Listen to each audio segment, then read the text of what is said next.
Hello, everybody, and welcome to this month's episode of Conversations with Zingdad. I'll just start right off by saying we've had a lot of curiosity and a lot of questions. People are asking, who the hell is Lisa? And what is she doing on these videos?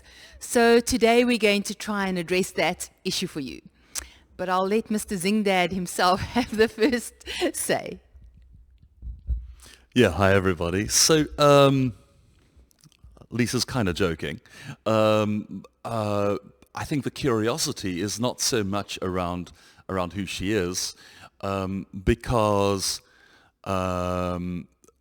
those of you that have been following my work will have noticed, for example, that the dedication of book one of the Ascension Papers is to Lisa, and in my earlier work I talk about her as being my lady love, my soulmate, my life partner, and then more recently I'm talking in terms of my dear friend. And so anyway, I think the curiosity is around kind of our changing relationship. Now, normally I'm not really want to make too much of people's idle curiosity. Mostly, I'm of the opinion that people can mind their own business, quite frankly. But this I think is interesting and useful to talk about because, Lisa and I have undergone a change in our relationship. We met something like 31 years ago. 31 years. She remembers the numbers. We met 31 years ago, and really pretty much like instantly fell in love and had for 26 years the most wonderful, deep, romantic love relationship, which included us buying homes together and doing all the things that people do when they're a romantic couple. So that's what we were for 26 years, a romantic couple. But the last few years of that, things started to change. I suppose I'd like to say when we first met, our broken bits fit together perfectly. And as a result of being involved with each other romantically, we changed each other. We healed each other. We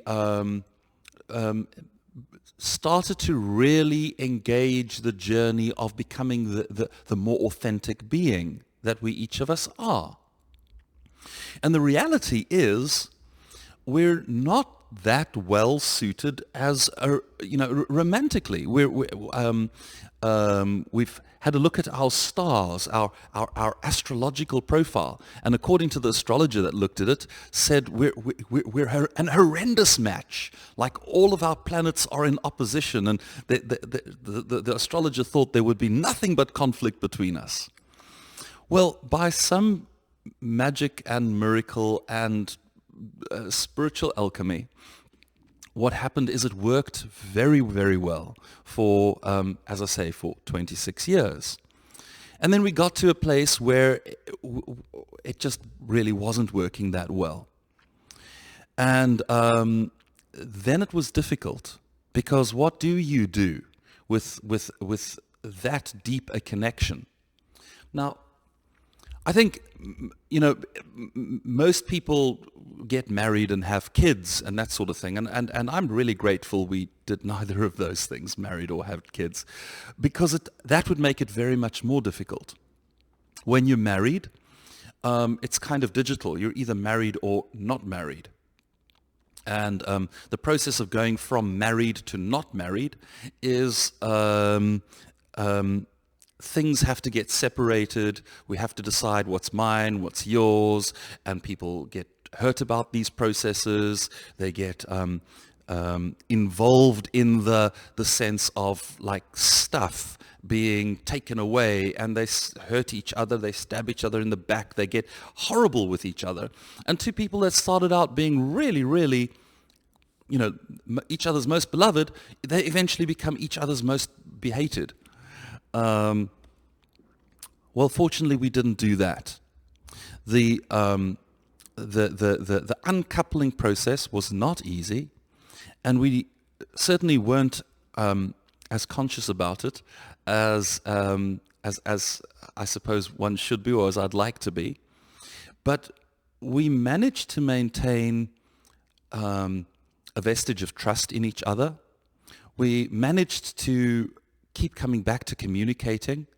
We managed to keep trying, at least, and then later succeeding, to keep our hearts open. And so slowly, iteratively, the uncoupling became more conscious. And as the romantic relationship was uncoupling, we noticed that there's so much that is beautiful and worth holding on to. And I started to remember the wonderful, amazing, special, brilliant person that I have in my life. And that's a good thing, because there's so much that we have together, that we do together, that's amazing. Lisa's work is really now, in the last few years, really flowering, and her work writing about the embodied experience, about sacred sexuality, about the divine, the goddess, all of that stuff is really beautifully parallel to my work. So our work supports each other, and we are business partners. We support each other.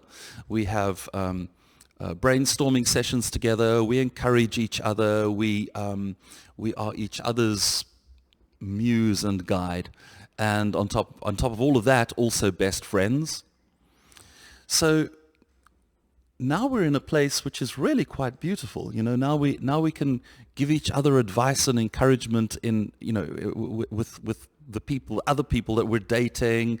And I really find that I have like a soul sister in Lisa, somebody who I am deeply fond of and can co-create with. So that's kind of where we're at now. I don't know if you want to talk some more about that, Lisa. Yeah, I think for me, the most amazing thing is that despite the fact that we are no longer romantically involved, that we do actually run a business together. We still live in the same home. We have 2 doggy children together. We continue to co-create, and in fact, our co-creations are increasing, not becoming less.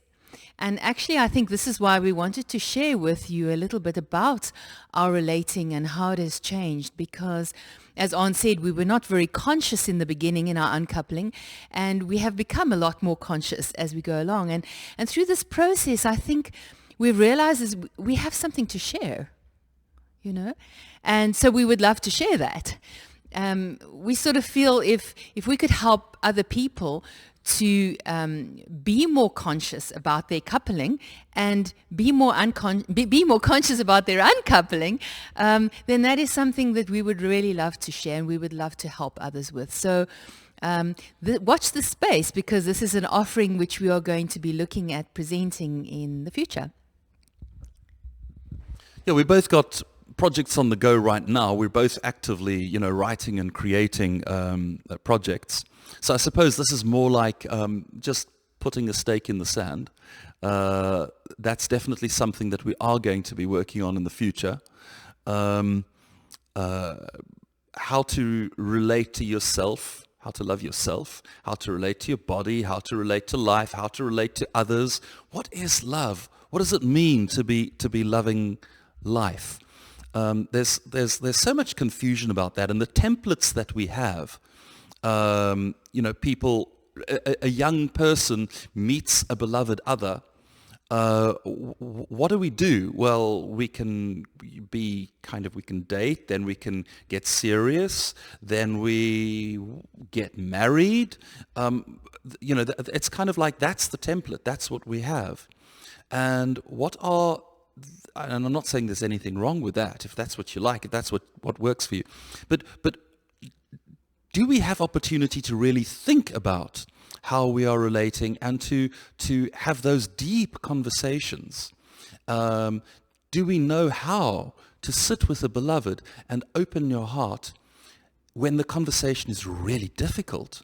I mean, it's all very nice when you're feeling in love. You look into her eyes and there's, unicorns and fluffy pink clouds and everything's happy. But how do you talk about the things that are really difficult?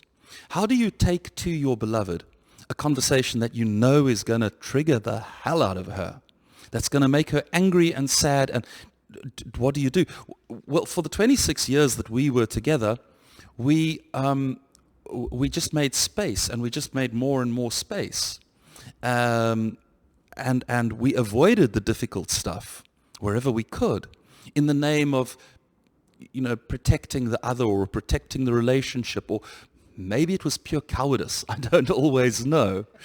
But anyway, the point is, I think there are some really important, deep conversations to be had, and we're getting close to having those conversations with you, to finding a way to sharing that with you. And I suppose that's why I thought it was worth giving you this little peek into my private story. Yeah. For me, it's really just about being conscious, and striving to become more conscious in every aspect of our lives. That includes our sexuality, that includes our coupling and our uncoupling. So yeah, that's the goal, and that's what we're working towards. Yeah, I guess that probably wraps it all up. It's about consciousness.